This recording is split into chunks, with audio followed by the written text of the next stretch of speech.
नमस्कार साथियों, स्वागत है आप सभी का अंकित इंस्पायर्स इंडिया पर। मैं हूं अंकित अवस्थी और आप हैं मेरे साथ में।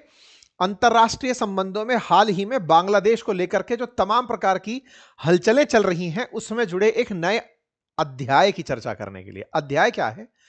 एक राजकुमार लौटे हैं, 17 साल बाद लौटे हैं।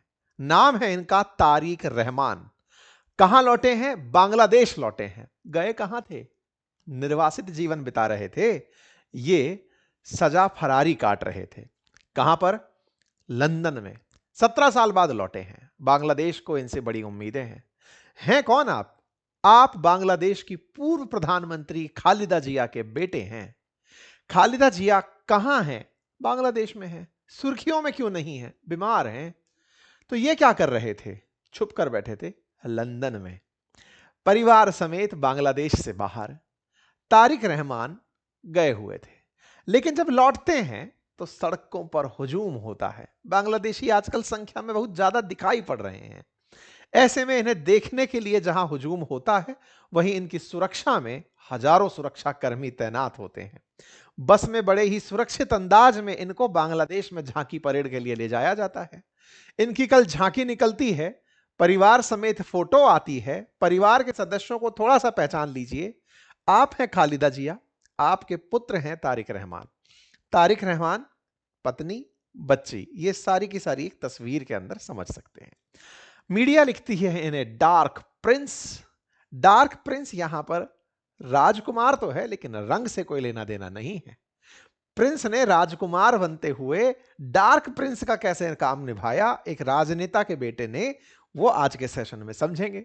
लेकिन विश्व मीडिया इन्हें बांग्लादेश का नया प्रधानमंत्री समझ बैठी है। बांग्लादेश में खालिदा जिया के बेटे तारिक रहमान होंगे नए प्रधानमंत्री, फ्रंट रनर होंगे, प्रधानमंत्री के रूप में होंगे। ये तमाम दुनिया भर के अखबारों में हेडलाइंस बनती है। इसकी चर्चा हमारे देश की मीडिया में भी होती है, लेकिन उस मीडिया में चर्चा इस बात से ज्यादा ये होने लगती है मोहम्मद यूनुस का क्या होगा। और दूसरा, ये व्यक्ति कोई प्लानिंग लेकर आए हैं, इसका मतलब ये श्योर हैं क्या कि बांग्लादेश के पीएम यही बनने वाले हैं? और अगर श्योर हैं तो भाई इनका क्या होगा? शेख हसीना का क्या होगा? मोहम्मद यूनुस का क्या होगा? आज के सेशन में बताएंगे सबका क्या होगा। लेकिन थोड़ा सा, जैसा हमेशा हमारी सेशंस में रहा है कि थोड़ा सा पटकथा को समझ लिया जाए, बैकग्राउंड को जान लिया जाए, फिर जाकर आज पर लौटेंगे। तो चलिए बैकग्राउंड की थोड़ी यात्रा करते हैं। चूंकि भाई साहब 17 साल बाद लौटे हैं, तो इनके 17 साल लौटने में इतना समय क्यों लगा? 17 साल से फरार क्यों थे? फरारी क्यों काट रहे थे? उस पर आते हैं। सबसे पहले हम आपको लेकर चलते हैं बहुत पहले। बहुत पहले कहां लेकर चलते हैं? शेख मुजीबुर रहमान तक। जब अब तक तो आप सभी को यह बहुत अच्छे से याद हो चुका होगा कि पहले बांग्लादेश पूर्वी पाकिस्तान हुआ करता था। पूर्वी पाकिस्तान में बंगाली मुसलमानों को पश्चिमी पाकिस्तान के मुसलमान अपने जैसा नहीं मानते थे। एक दूसरे के बीच में रार रहती थी, तकरार रहती थी, एक दूसरे से नफरतें हुआ करती थी, भिड़ंतें हुई, और उसके चलते पूर्वी पाकिस्तान को फाइनली बांग्लादेश के रूप में अलग होना पड़ा। भारत ने उसको मदद किया। भारत की उस समय प्रधानमंत्री इंदिरा गांधी जी थी, और उन्होंने बांग्लादेश जिसको बनाने में हमारी महत्वपूर्ण भूमिका रही, उसमें शेख मुजीबुर रहमान, जो कि उस समय उस आंदोलन को लीड कर रहे थे, जो आंदोलन पश्चिमी पाकिस्तान के खिलाफ उग्र था। ये वो राजनेता थे जो पूर्वी पाकिस्तान में रहते हुए बड़ी संख्या में चुनाव जीतकर आए थे और चाहते थे कि पूरे पाकिस्तान में ये बनकर बैठे। लेकिन पाकिस्तानियों ने, पश्चिमी पाकिस्तानियों ने इनके साथ बुरा बर्ताव किया, इनके समर्थकों को मरवाया, महिलाओं के साथ अत्याचार, बलात्कार, लूट, फरेब, तमाम प्रकार की यातनाएं दी। जो इनके समर्थक थे उन सबको ढूंढ ढूंढ करके मारा गया। कॉलेजेस में, हॉस्टल्स में, घरों में बहुत सारा मतलब रक्तपात मचा। बड़ी संख्या में भारत के अंदर भाग करके बांग्लादेशी शरण लेने आए। उस समय वो पाकिस्तानी थे, भाग करके भारत में आने लगे, और भारत इसी कारण से उस स्थिति के अंदर एंट्री किया कि भाई हम नहीं झेल पाएंगे, ये सब तुम लोगों को रोकना पड़ेगा। खैर, भारत के इंटरफेरेंस से आप पूर्वी पाकिस्तान को बांग्लादेश बनाने में कामयाब होते हैं। नाम है शेख मुजीबुर रहमान। आप शेख हसीना के पिताजी हैं। शेख मुजीबुर रहमान 1971 में बांग्लादेश के राष्ट्रपिता बनते हैं, राष्ट्राध्यक्ष बनते हैं, और उस समय इन्हें राष्ट्रपिता के रूप में जाना जाता है। आज भी इन्हें बंगबंधु कह करके पुकारा जाता है। ये राष्ट्र निर्माण में महत्वपूर्ण भूमिका निभाने के कारण इस तरह से प्रचलित हुए। इंदिरा गांधी जी के साथ एक बहुत ही आइकॉनिक तस्वीर जिसमें शेख मुजीबुर रहमान भी हैं, तो फिर शेख हसीना भी आपको दिखाई दे रही हैं। अब चर्चा यहां से आ गई। 1971 का दौर बड़ा इंटरेस्टिंग था पाकिस्तानियों के अंदर। देखिए, बड़ा समझने से पहले इस बात को भी थोड़ा सा जान लीजिए, क्योंकि पाकिस्तान, पूर्वी पाकिस्तान और पश्चिमी पाकिस्तान जब हुआ करता था तब तो एक यूनिट ही था, एक यूनिट ही था। तो उस समय तो शेख मुजीबुर रहमान भी पाकिस्तानी ही थे। और जिनकी आज चर्चा हो रही है, खालिदा जिया, इनके पति जो हैं वो भी जिया उल हक, वो भी उस समय पर पाकिस्तानी ही थे। अब इस कहानी में, ये पूरी कहानी में जिन जिन लोगों का यहां से आगे जिक्र होने जा रहा है, जिसमें माफी चाह रहा हूं, जिया उल हक नहीं, जिया उर रहमान नाम है। जिया उर रहमान के बारे में मैं आपके सामने चर्चा करने जा रहा हूं। यह नाम जिया उल हक पाकिस्तान के अंदर भी रहा है, इस चक्कर में यह नाम जिया उल हक और जिया उल रहमान कंफ्यूज हुआ है। एनीवे, फिलहाल के लिए फिर से मैं यहां से आपको याद दिला दूं कि जो शेख मुजीबुर रहमान हैं, ये 1975 तक बांग्लादेश को लीड करते रहे। इन्होंने जब सत्ता पाई तो इन्हें लगा कि पूरे बांग्लादेशी लोग मुझे ही तो पसंद करते हैं, और पसंद करते हैं तो फिर अपोजिशन की जरूरत ही क्या है। ये बिल्कुल वैसे ही है, जब हमारा देश आजाद हुआ तो अंग्रेजों से आजाद कराने वाली बड़ी पार्टी बनकर नेशनल कांग्रेस आई थी। कांग्रेस ने सोचा कि अब कोई अंग्रेज भगाई दिए गए तो मान लीजिए कि पूरे देश को फिर हम ही चलाते हैं, क्योंकि देश को तो हम ही रिप्रेजेंट कर रहे हैं, तो फिर हमें पार्टी की क्या जरूरत है। यही बांग्लादेश के अंदर इनकी पार्टी को भी विश्वास हुआ कि हमें किसी और की क्या जरूरत है, अब हमारे खिलाफ कौन है, हम ही तो हैं, हमने ही भगाया है पश्चिमी पाकिस्तान को, अब हम राज करेंगे।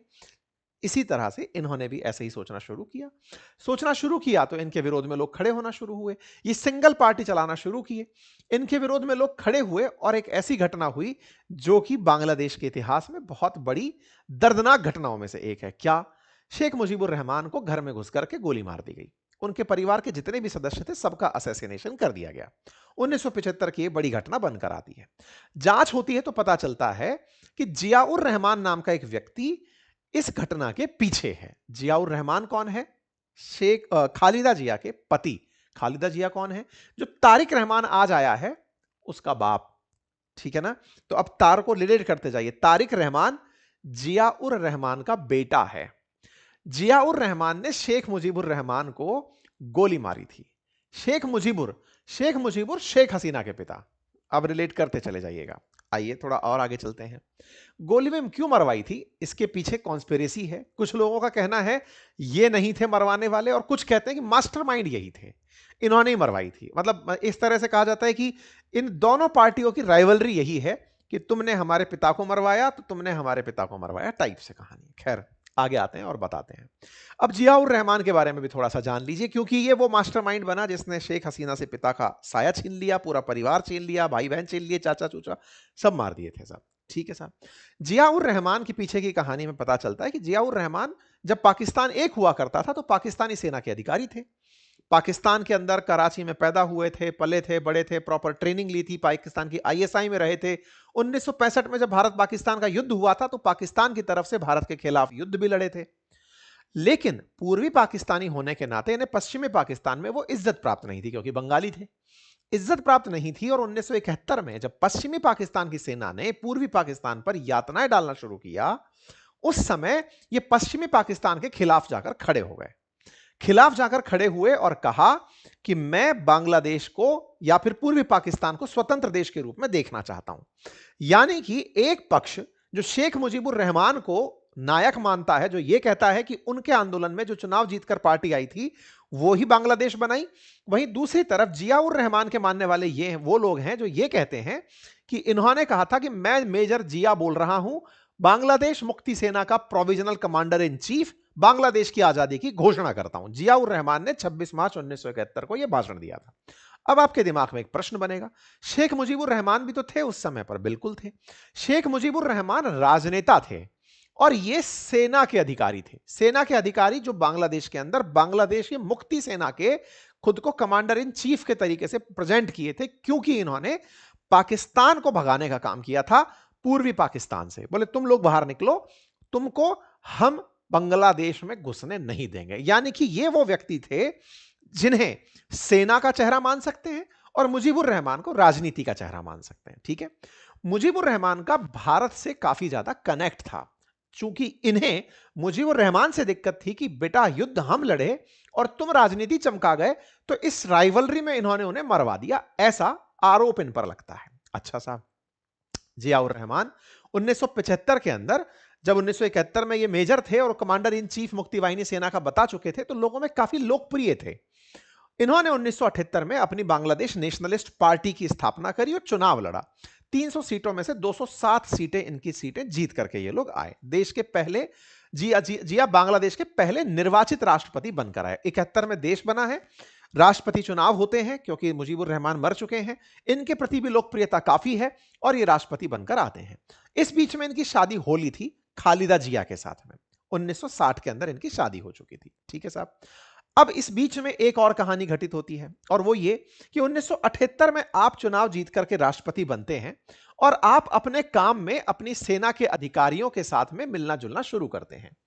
ऐसी ही एक घटना इनके साथ घटित होती है जब ये 29 मई को अपने किसी दौरे पर किसी सरकारी कार्यक्रम में रवाना हुए। 29 मई को ये चटगांव सर्किट हाउस में बैठक लेकर सोए, लेकिन जिस समय सोए इनके ही एक सैनिक ने या फिर कहिए कि एक सेना के अधिकारी ने, जो इनसे खफा था इस बात पर कि आपने मेरी मनोवांछित जगह पर पोस्टिंग नहीं दी, उसने घुसकर इन्हें गोली मार दी।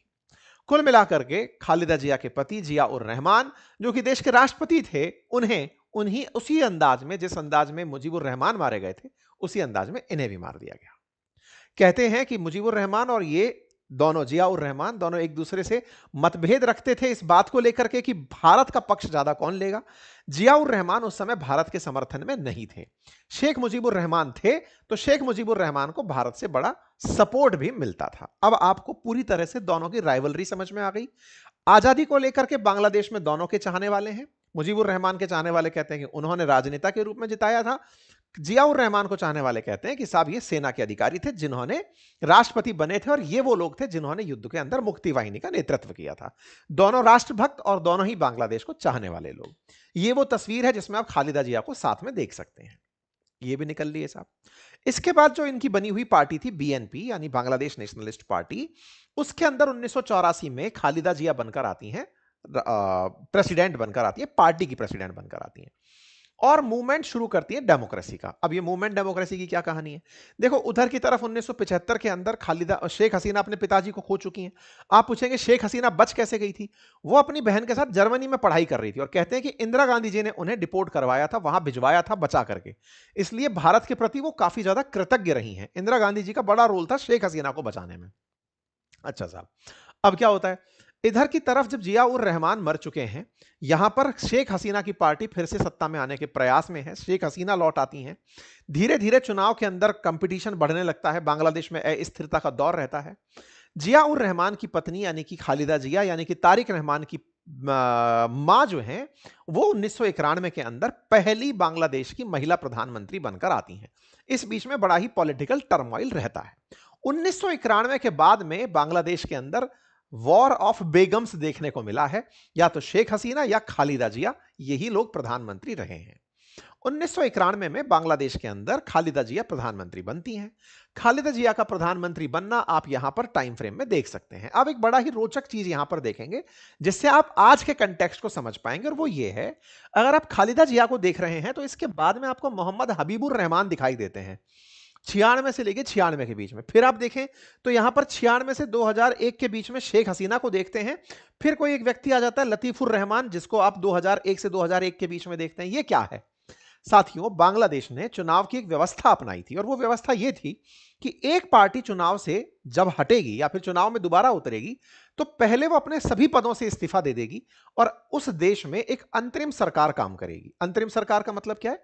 चीफ एडवाइजर की सरकार बनेगी। मतलब अगर मान लीजिए खालिदा जिया प्रधानमंत्री बनी हुई हैं, तो अगर उन्हें इलेक्शन में जाना है तो इलेक्शन में जाने से पहले वो अपने पद से इस्तीफा देंगी और बांग्लादेश में न्यूट्रल सर्विस आएगी। जैसे आज आप देखते हैं मोहम्मद यूनुस को, तो ये असल मायने में न्यूट्रल व्यक्ति है जिसका काम ही ये है कि बांग्लादेश में चुनाव करवाए।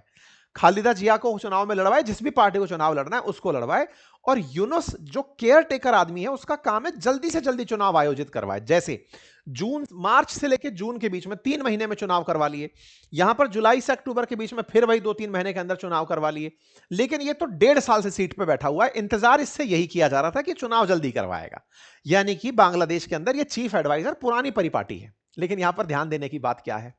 1991 से 96 के बीच में जब ये प्रधानमंत्री रही, इन्होंने अंतरिम सरकार बनाने से इनकार कर दिया था। किसने? खालिदा जिया ने। और चुनाव में बिना अंतरिम सरकार बनाए ही फिर से उतर गई। यह प्रोविजन तय हो रखा है बांग्लादेश में कि आपको अंतरिम सरकार के बिना उतरना मना है। इस कारण से शेख हसीना के समर्थकों ने उस समय पर बहुत बड़ा विद्रोह कर दिया। विद्रोह के चलते इन्हें चुनाव को रद्द करना पड़ा। फिर से चुनाव हुए तो जाकर शेख हसीना 1996 में सत्ता के अंदर प्रधानमंत्री बनकर आती हैं। यानी 91 में जो चीज दोहराई गई थी वो हाल ही में 2024 में शेख हसीना ने फिर से दोहराई, जब उन्होंने बिना अंतरिम सरकार बनाए चुनाव करवा दिए थे और चुनाव होने पर शेख हसीना के खिलाफ खालिदा जिया ने चुनाव से बायकॉट किया था। खालिदा जिया जो 1996 में की थी वो 2024 में शेख हसीना ने यही कहते हुए किया, तुमने भी तो तब नहीं किया था।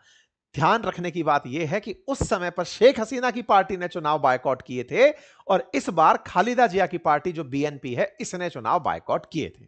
ठीक है, आगे आइए अभी और कहानी को और डिटेल में डिकोड करते हैं ताकि आज के कंटेक्स्ट में आप चीजों को लेकर चलें। ठीक है, शेख हसीना फिर प्रधानमंत्री बनती हैं साहब, 5 साल प्रधानमंत्री रहती हैं, 5 साल 22 दिन, फिर से अंतरिम प्रधानमंत्री आते हैं, फिर से खालिदा जिया चलकर आ जाती हैं। खालिदा जिया रहती हैं 2006 तक। 2006 तक खालिदा जिया प्रधानमंत्री रहती हैं। 2006 में मतलब एक तरह से समझिए जिस समय ये सत्ता में है उस समय पर आवामी लीग इनके खिलाफ प्रदर्शन कर रही है, ऑब्वियस सी बात है, अपोजिशन पार्टी है। उस बीच में इन किरदार का पदार्पण हो जाता है। इनका जन्म 1965 में हो रखा है, नाम तारिक रहमान है, खालिदा जिया के बेटे हैं, जियाउर रहमान के बेटे हैं। ठीक है, ये बांग्लादेश की मतलब बांग्लादेश में अपनी मां की सरकार चलाने वाले लोगों में से निकलकर आते हैं। कहते हैं कि 2004 में, देखना ध्यान से, ये 6 तक सरकार में थे और उस समय अपोजिशन में शेख हसीना थी। शेख हसीना की पार्टी है आवामी लीग, वो चुनाव का मतलब एक तरह से सरकार का विरोध कर रही थी कहीं खड़े होकर के। मतलब आवामी लीग के कार्यकर्ता इकट्ठे हो रखे थे और प्रोटेस्ट कर रहे थे। प्रोटेस्टर्स पर इन्होंने ग्रेनेड फिकवा दिए जिसमें 100 से ज्यादा लोगों की घायल होने की सूचना आई और कम से कम 24 लोगों की मौत हुई। इसके पीछे जो व्यक्ति था ना वो यही था जिसका नाम तारिक रहमान था। तारिक रहमान के द्वारा किए गए इस कृत्य से बांग्लादेश की जनता त्रस्त हो गई। शेख हसीना जब सरकार में आती हैं इन्हें गिरफ्तार करवाया जाता है। 2007 में बांग्लादेश के अंदर मतलब इस तरह की घटना होती है और तारिक ने 18 महीने तक, बीच में एक नंबर में बताना भूल गया, 2006 तक शेख हसीना सरकार में रही, खालिदा जिया सरकार में रही। उनके बेटे ने अपोजिशन पर गोले फिकवाए। गोले फिकवाने के जुर्म में जब शेख हसीना सरकार में आई इन्हें जेल में डाला गया और जेल में 18 महीने इन्हें रखा गया। ये हैं तारिक रहमान उस समय 18 महीने तक जब जेल में गए उस समय की तस्वीरें। ठीक है, फिर से स्थापित करते हैं। 1991 में खालिदा जिया, 96 में शेख हसीना, फिर 2001 के अंदर खालिदा जिया के बाद में 2006 में शेख हसीना इन्हें जेल में डलवाती हैं। 18 महीने ये जेल में रहते हैं। जेल से जैसे ही बाहर आते हैं ये निकल लेते हैं। कहां निकल लेते हैं? ये निकलकर लंदन चले जाते हैं। इनको निर्वासित जीवन मिल जाता है कि चलो अब वहीं रहेंगे। आरोप क्या था? इन्होंने 2004 के अंदर ग्रेनेड फिकवाए थे। अक्टूबर 2018 में इनको इसी आरोप के चलते उम्र कैद की सजा सुनाई गई थी, जबकि ये यहां पर नहीं थे। पीछे से इनको उम्र कैद की सजा सुनाई गई। अब आप रिलेट कर सकते हैं आज के समय में जो शेख हसीना के साथ हो रहा है वो इनके साथ हो चुका है। शेख हसीना पर भी आरोप है कि उन्होंने छात्रों पर गोलियां चलवाई थी, इसके चलते वहां की कोर्ट ने उनको उम्र कैद की सजा सुनाई है। तारिक उर रहमान के ऊपर भी आरोप यही था कि इन्होंने ग्रेनेड फिकवाए थे अपोजिशन पर, इसके चलते उम्र कैद की सजा मिली थी। ये निर्वासित जीवन बिता रहे थे। खालिदा जिया, शेख हसीना ने निर्वासित जीवन भारत में चुना और ये भाई साहब लंदन में चुने थे। ठीक है साहब, यहां तक सारी बातें हो गई। 24 मई 2023 को बांग्लादेश का एक अखबार है ढाका ट्रिब्यून, उसने इन्हें डार्क प्रिंस की संज्ञा दी थी। इसके चलते डार्क प्रिंस नाम न्यूज़पेपर में आता है क्योंकि इनके कई पुराने रिश्वतखोरी और आर्थिक धोखाधड़ी के जुड़े हुए मामलों की एक सीरीज निकाल दी गई थी। उस समय तक ध्यान रखने की बात यह है कि 2023 में भी शेख हसीना ही सरकार में थी। उस समय ये दोबारा सत्ता में आकर दावेदारी ना कर दें, इसलिए इनके खिलाफ एक अखबार के अंदर प्रॉपर तरीके से डार्क प्रिंस नाम से सीरीज निकाल दी गई थी। तो फिलहाल आप डार्क प्रिंस तक पहुंच चुके हैं। तो मेरे हिसाब से किरदार स्थापित हो चुके हैं। अब किरदारों से आगे बढ़ते हैं। ये है डार्क प्रिंस इतने समय बाद वापस बांग्लादेश लौट रहे हैं। ये कल की तस्वीरें हैं, लौट चुके हैं, सभा संबोधित कर चुके हैं, हवाई जहाज से तस्वीर साझा करते हैं, कहते हैं कि इतने दिनों बाद 6300 दिन बाद मैं अपने देश वापस लौट रहा हूं। देश लौटते हैं, तस्वीरें जारी होती हैं। आते ही अपनी मां से मिलते हैं। खालिदा जिया जो कि इस समय लंग इन्फेक्शन से पीड़ित हैं, इस समय वो सत्ता के अंदर काफी ज्यादा मूवमेंट इसलिए नहीं ला पाई, जब शेख हसीना वहां से निकल ली उसके बावजूद भी 18 महीने तक लगभग इन्होंने शांति इसलिए बरती क्योंकि तबीयत ठीक नहीं है और बेटा जी आ नहीं रहे हैं। छात्र मूवमेंट चल रहा है तो ये मूवमेंट के शांत होने के इंतजार में है कि एक बार चीजें शांत हो जाएं, उसके बाद जब चुनाव की घोषणा हो जाएगी तब मैं आऊंगा। इतने दिन तक बांग्लादेश के कंगाली में आकर मैं क्या करूं। ये लंदन में बढ़िया एंजॉय कर रहे थे, लौट कर आते हैं, माताजी से मिलते हैं, मुलाकात होती है और इनके समर्थक इन्हें लेकर निकल पड़ते हैं। समर्थकों के साथ में रैली होती है, अत्यधिक सुरक्षा में कि कहीं इन्हें कोई गोली ना मार दे, इसलिए सब तरफ फोर्सेस तैनात हैं। बुलेट प्रूफ बस में इनको रवाना किया जाता है। आप फोर्सेस को देखकर अंदाजा लगा सकते हैं कि इन्हें कितनी सुरक्षा में ले जाया गया। इन्हें उस्मान हादी का मरना याद था, इन्हें इस तरीके से इतनी सुरक्षा में ले जाया गया। मोहम्मद यूनुस भी नहीं चाहते थे कि गलती से इनको कुछ हो गया तो इनके जो समर्थक हैं वो कहीं ना कहीं मोहम्मद यूनुस को पकड़ के ना पीटने लगे। खैर चलिए साहब आगे बढ़ते हैं। बड़ी मात्रा में इनकी जनसभा में लोग आते हैं, लाखों लोगों की संख्या बताई जाती है और ये तस्वीर निकलकर बाहर आती है जिस समय पर ये जनता को संबोधित करते हुए दिखाई देते हैं। तारिक रहमान के ट्वीट आते हैं, कहते हैं कि साहब मेरे लिए ये हिस्ट्री बनने जैसा है, इतने साल बाद मैं आया हूं और मेरे पास एक प्लान है। बांग्लादेश के लिए प्लान है, ये बात बोलने वाले तारिक रहमान असल मायने में खुद को पीएम कैंडिडेट डिक्लेयर कर दिए कि साहब सुनो मेरे पास प्लान है का मतलब यही है कि मैं आकर के ऐसा करूंगा। अब बड़े सवाल है कि जब ये सत्ता को यहां पर लोगों को संबोधित कर रहे थे किसके बारे में क्या बोला। इंटरेस्टिंग रहा कि इन्होंने शेख हसीना पर कोई बयान नहीं दिया। इंटरेस्टिंग रहा कि इन्होंने भारत विरोधी कोई बयान नहीं दिया। इन्होंने जो बयान दिए वो छात्र आंदोलन पर जुड़े थे, उस्मान हदी पर जुड़े थे और देश की प्रोग्रेस को लेकर के जो इनका विजन है, साथ में 1971 या 90 या 96 में जो भी हुआ उन सभी बातों को लेकर के इन्होंने चर्चाएं करी। इससे लोगों ने दो तरह के मत निकाले कि ये अपने आप को बांग्लादेश का एक विजनरी व्यक्ति दिखाना चाहते हैं, ये औरों की तरह अपने आप को प्रेजेंट नहीं करना चाहते। ये नहीं चाहते कि इन्हें ऐसा देख लिया जाए जैसे इस समय जमात के लोग या फिर वो जो यूथ लीडर्स निकल कर आए हैं उनकी तरह इन्हें इमेच्योर ट्रीट किया जाए। इन्हें ट्रीट किया जाए कि साहब ये सत्ता चला चुके हैं, प्रिंस हैं, सत्ता जानते हैं चलाना और इनके विजन आगे तक के हैं। ठीक है साहब, इनकी बात बाहर निकल कर आती है और ये अपनी तरफ से आई हैव ए प्लान करके बयान दे देते हैं। मेरे पास में पूरा प्लान है कि देश को कैसे चलाना है। पूरी तरह से चुप्पी मारी शेख हसीना के निर्वासन पर, हिंदुओं की हत्याओं के मामले पर पूरी तरह चुप्पी कि नहीं ऐसा कुछ नहीं बोलना है। इस तरह से साहब तारिक रहमान ने अपनी जानकारी दी और हां अपनी तरफ से डीप कंडोलेंसेस ये दे चुके थे उस्मान हदी को पहले ही। बाद में फिर शुरू करते हैं उन छात्र नेताओं से मुलाकात करने की यात्रा जो कि शेख हसीना के द्वारा गोली मारने पर घायल हुए थे। उनकी कब्र पर जाना, पिताजी की कब्र पर जाना, सावर शहीद स्मारक जाना, ये तमाम चीजें इन्होंने अपने द्वारा की। कार्यकर्ताओं से मिलना जुलना सब रहा। आए क्यों हैं अब ये जान लेते हैं। जैसा कि आप सभी जानते हैं फरवरी के दूसरे हफ्ते में बांग्लादेश के अंदर इलेक्शन हो रहे हैं। इलेक्शन है प्रधानमंत्री के लिए ही समझिए। अब प्रधानमंत्री के जब चुनाव होने जा रहे हैं तो ऐसे में कौन दावेदारी करे कि मैं प्रधानमंत्री बनूं। मुसीबत क्या है कि इस समय मोहम्मद यूनुस अपने आप को प्रधानमंत्री की फील दिला चुके हैं। जैसा मैंने आपको पहले भी बताया कि यहां कार्यकारी प्रधानमंत्री बनते आए हैं, एडवाइजर्स होते आए हैं, लेकिन एडवाइजर्स 2 से 3 महीने के हुआ करते थे। ये भाई साहब 1.5 साल खींच गए और इनके मन में नहीं है उतरने की। अब ये चाहते हैं कि इन्हें कोई ऐसा पद मिल जाए या फिर जो और छोटी मोटी पार्टियां हैं वो इन्हें कुछ स्वीकार कर लें। तो मोहम्मद यूनुस ने शेख हसीना की पार्टी आवामी लीग का तो सस्पेंशन ही कर दिया कि तुम तो चुनाव ही नहीं लड़ सकते। और बीएनपी की जो खालिदा जिया है वो बीमार पड़ी हैं।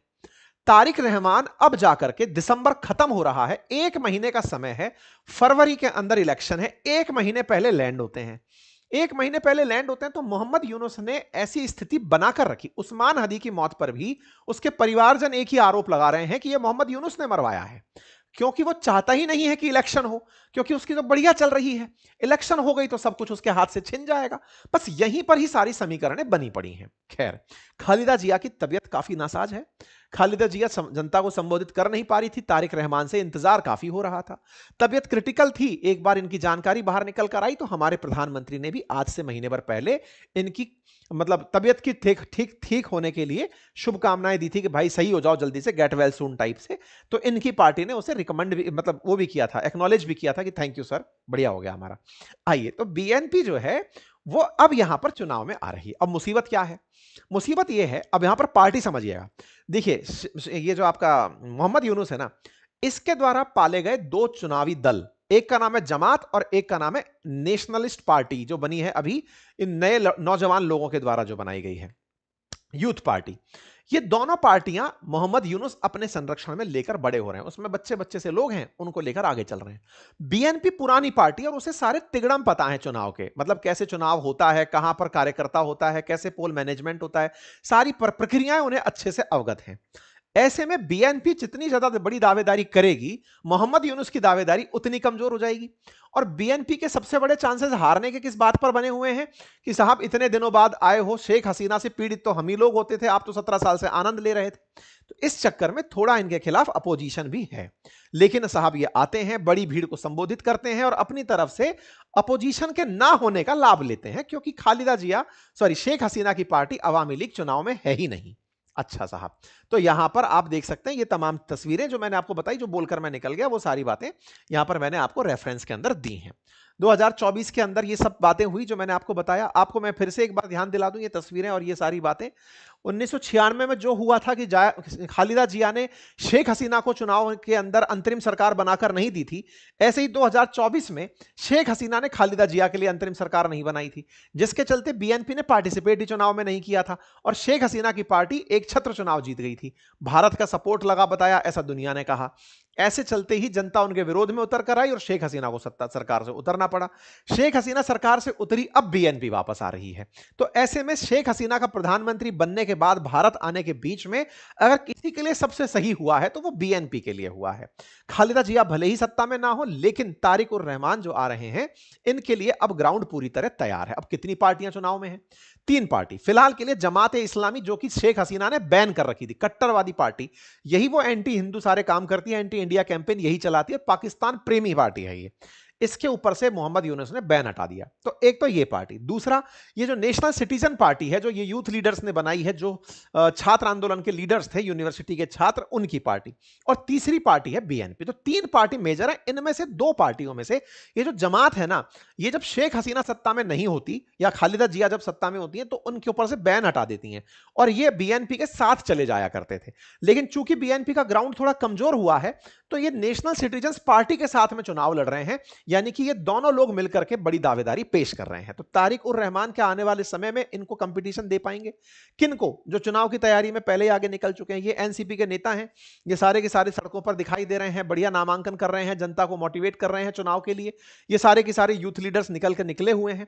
उधर की तरफ जमात भी पूरी तैयारी में निकली हुई है कि चलो चुनाव लड़ेंगे। तो तारिक उर रहमान के लिए बांग्लादेश में चुनाव लड़ना ऐसे समय पर, जब यूथ ने अपनी तरफ से मोर्चा पकड़ा हुआ है और मोहम्मद यूनुस का सपोर्ट उनके साथ है, थोड़ा मुश्किल जरूर हो सकता है। लेकिन मोहम्मद यूनुस को चुनाव को फ्री एंड फेयर दिखाने के लिए इन्हें अब लेवल प्लेइंग फील्ड देना पड़ेगा। जब अवामी लीग सत्ता में नहीं है तो बीएनपी को लड़ने के लिए पूरा मौका देना पड़ेगा। अब सवाल यह है कि ठीक है, चुनाव में जो भी होगा देखा जाएगा, लेकिन साहब ये व्यक्ति अगर चुनाव जीतकर आता है तो भारत पर क्या असर पड़ेगा? तो देखो साहब, भारत के बारे में मैं पहले ही बता दूं, शेख हसीना का भारत ने जो समर्थन किया 2024 के इलेक्शन में, जब बिना अंतरिम सरकार के, बिना बीएनपी के शेख हसीना चुनाव करा गई और बहुमत से जीत गई, उस समय पर बीएनपी ने भारत के विरोध में प्रोटेस्ट किया था।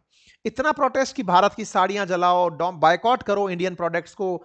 और पुराने तरीके से अगर देखा जाए तो खालिदा जिया चाइना प्रेमी ज्यादा रही हैं। हालांकि पाकिस्तान प्रेम इनके बीच में नहीं है, ये ना दिल्ली ना पिंडी, ओनली बांग्लादेश, उस फील्ड में ज्यादा मानने वाली है। तो ये पाकिस्तान के प्रति इतना प्रेम ना दिखाकर चाइना के प्रति प्रेम और झुकाव दिखाती रही हैं। इसलिए खालिदा जिया से भारत को कोई टेंशन नहीं रही कभी कि भारत के खिलाफ बांग्लादेश में कोई मोमेंट चल रहा है, ऐसा नहीं हुआ। लेकिन अगर मोहम्मद यूनुस आते हैं तो मोहम्मद यूनुस जमात और एनसीपी के छात्रों के साथ मिलकर के पाकिस्तान से गठजोड़ कर लेंगे, तो एक तीसरा समीकरण बन जाएगा। ठीक है, तो इस समय बांग्लादेश में बड़ी स्थिति गंभीर हो रखी है। बीएनपी चाइना से ज्यादा फेवर पसंद करती है, पाकिस्तान से नहीं। और यही कारण है कि बीएनपी मोहम्मद यूनुस के खिलाफ है। बीएनपी प्रधानमंत्री मोदी को हाल ही में थैंक यू बोली थी, जब भारत ने इनकी मतलब तबियत सही होने के लिए मैसेज किया था। शेख हसीना के खिलाफ ये रही है क्योंकि पॉलिटिकल राइवलरी है, लेकिन ये मोहम्मद यूनुस के खिलाफ है, ये बात आपको समझ में आनी चाहिए। चीफ एडवाइजर जो इस समय लोगों को वोट देने के लिए मोटिवेट कर रहे हैं, उन वोट देने के लिए मोटिवेट करने में लगे मोहम्मद यूनुस को तारिक पसंद नहीं करते। तारिक रहमान उनकी विदेश नीति की तीखी आलोचना करते हैं और एक ही लाइन बोलते हैं, ना दिल्ली ना पिंडी, बांग्लादेश सबसे पहले। यही उनका सबसे बड़ा मोटिवेशन है। इसका मतलब मोहम्मद यूनुस को क्रिटिसाइज करने के चलते इन्हें इनका फेवर वाला आदमी नहीं माना जा सकता। इसीलिए हमने आज के टाइटल में यह कहा है कि इनका नुकसान हो रहा है, ठीक है ना। इनका नुकसान और हमारे लिए इनका नुकसान, मतलब पाकिस्तान से जो इन्होंने प्रेम बढ़ाया है उसके साथ में भारत को भी टसल है। तारिक रहमान आते हैं तो भारत ने पहले भी खालिदा जिया की सत्ता देखी है तो वो फिर से देख सकता है, लेकिन ये यदि आते हैं तो एक्सट्रीमिज्म पनपेगा बांग्लादेश के अंदर, काफी ज्यादा पाकिस्तान प्रेम पनपेगा, कट्टरवाद पनपेगा, भारत के लिए दिक्कतें खड़ी होंगी। लेकिन अगर तारिक रहमान आते हैं, भले ही वो खालिदा जिया शेख हसीना के खिलाफ हो, लेकिन ये इनके मोहम्मद यूनुस के भी खिलाफ हैं, ऐसे में भारत के लिए एक लेवल प्लेइंग पार्टनर पड़ोस में रहेगा, यानी कि ऐसा देश पास में रहेगा जिसके साथ वैचारिक मतभेद हो सकता है लेकिन द्वेष नहीं होगा।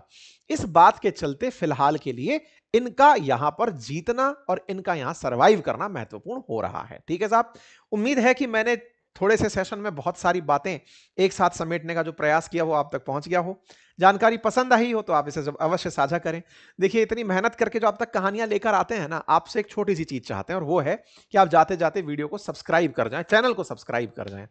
फायदा ये होता है कि हमारा मोटिवेशन बढ़ जाता है। आपके लिए जो मेहनत हम करते हैं, तथ्यों को कलेक्ट करके, धागे जोड़ करके इधर से उधर जो लेकर आते हैं, उसमें लगता है कि आप उसको पहचान दे रहे हैं, आप उसे एक्नॉलेज कर रहे हैं। तो बस इतना सा प्रयास कर दीजिए, और जिन्होंने ऑलरेडी सब्सक्राइब कर रखा है वो वीडियो को लाइक करें, औरों से सब्सक्राइब करवाएं। ठीक है, मैंने जैसा प्रॉमिस किया था कि मैं क्रिप्टो की सीरीज लेकर आ रहा हूं, तो उसकी मास्टर क्लास आज शुरू हो चुकी है। पहला लेक्चर कल जा चुका है, आप में से बहुत सारे लोगों ने उसकी सराहना की है। बातें बाजार की एप्लीकेशन पर, बातें बाजार की यूट्यूब चैनल पर बिल्कुल फ्री ऑफ कॉस्ट है। सेकंड लेक्चर बस इसके तुरंत पीछे पीछे आप देख लीजिए, इसके पीछे ही, यानी इस वीडियो के साथ ही आपको कमेंट बॉक्स में लगा हुआ दिख जाएगा, आप उसे जाकर देखिए। हम उसको आई लिंक पर भी कनेक्ट कर देते हैं, आप वहां से भी वीडियो के साइड में से जाकर उसे कनेक्ट कर सकते हैं। ठीक है, आज हमने क्रिप्टो में spot versus derivative trading discuss की है, प्लेटफॉर्म का यूज करना सिखाया है, आप जाकर देखें। और हाँ, बातें बाजार की और अपनी पाठशाला पर सभी कोर्सेज पर फ्लैट 50% ऑफ चल रहा है। Mutual fund, stock market, trading, अपनी पाठशाला के अंदर आरएएस, पीपीएससी, तमाम कोर्सेज पर 50% ऑफ है, आप जाकर के उसका लाभ सुनिश्चित कर सकते हैं। Thank you so much.